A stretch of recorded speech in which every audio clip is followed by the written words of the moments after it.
Howdy, Dennis Bradford here. Let's think some about being, feeling, and doing better. With respect to becoming happier, what's the most important required mindset shift? What's the minimum required for realistically having hope for a better life? If any of the following seems harsh and it helps, think of it as tough love. There are different ways to express the critical belief behind the mindset required. Here are several ways I've expressed it in this playlist. Suffering is optional. Prolonged emotional distress is optional.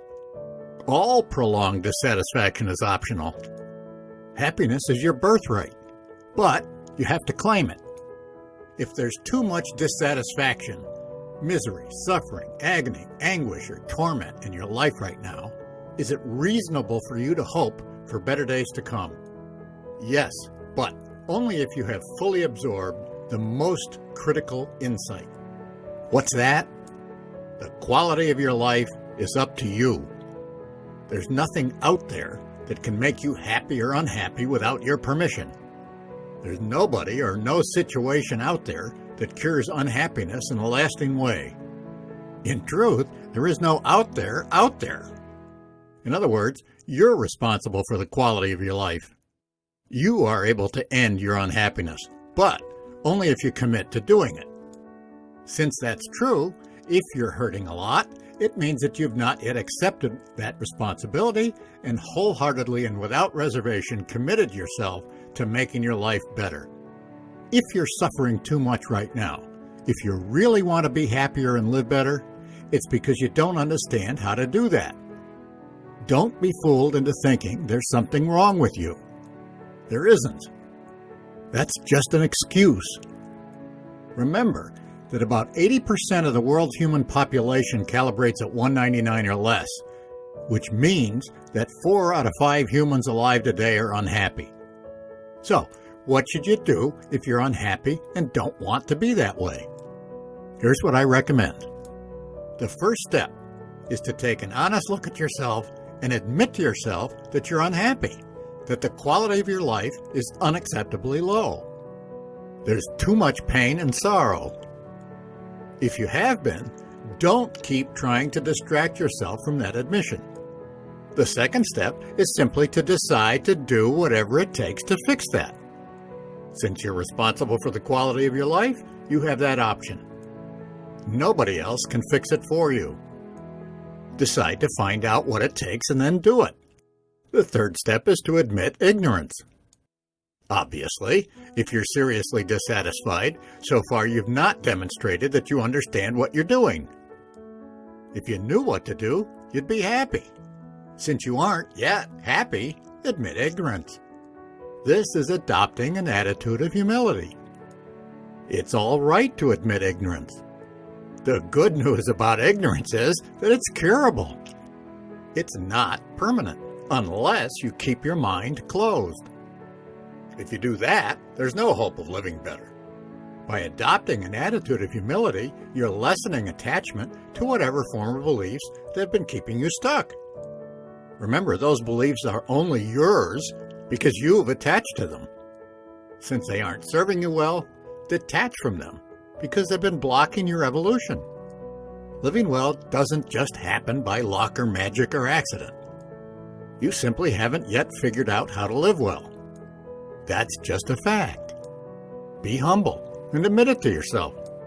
Swallow your pride or stay stuck. All that is critical. You admit your dissatisfaction, you commit to doing better, you adopt an attitude of humility, which diminishes your attachment to some beliefs that have been keeping you stuck. It's not necessary to decide to become a sage. Just decide to do whatever is required to stop suffering so much. Again, I recommend going for the 500s. The fourth step is to get some effective help. Even if you could do it on your own, why not be kinder to yourself than that? Growth is always uncomfortable, and sometimes it hurts a lot. Find a good guide who can point the way and help you over the most difficult patches. It's possible that you'll be able simply to find in these videos all the information you'll need. The teachings here should certainly be sufficient to enable you to begin. Remember, although I'm providing you with these teachings, I didn't originate them. I discovered them. I'm passing them along because they worked well for me. In 1994, over a quarter of a century ago, I realized that I wasn't satisfied with the quality of my life. In fact, life had knocked me down. It humiliated me. I was ashamed of myself. I had to admit that I didn't know what to do. I realized that if the quality of my life was going to improve, it was solely up to me to improve it. The quality of my life was so poor that it was intolerable. I also admitted to myself that I didn't know how to improve it. I didn't know what to do. So I just started trying new things. I not only found someone who believed in me, but I also found what I would now call a spiritual practice that had real promise. I've been working hard on myself spiritually since then. Again, I'm not yet a sage, but I'm a hell of a lot closer to sagehood than I used to be. In fact, I'm quite happy. I'm still committed to doing better, but if I were to die later today, I wouldn't die with many regrets. I've suggested in these videos lots of excellent sources beyond them that you can use to improve the quality of your life. For example, you could begin using the workbook for A Course in Miracles. For example, you could begin by reading the last 8 books by David R. Hawkins, MD, PhD, and following his advice. For example, you might already happen to know a sage who might help you. For example, if you realize that you have a special problem, you may be able to find a 12-step group that specializes in it, such as Alcoholics Anonymous, to join. For example, you may be able to hire a personal coach temporarily to boost you to your next level. There's no one way to do it. You cannot know in advance what will work best for you. Just try something and be serious about it. If you discover that it's beginning to work for you, stick with it. If you discover that it's not, try something else. From my perspective, the next step in your evolution depends upon your personal calibration. Why? That reflects your worldview. The different energy or consciousness levels are really different perspectives on the world. If you calibrate at 150, your worldview is radically different than the worldview of someone who calibrates at 450 or 650. If you calibrate at 600 or higher, again, these videos are not for you.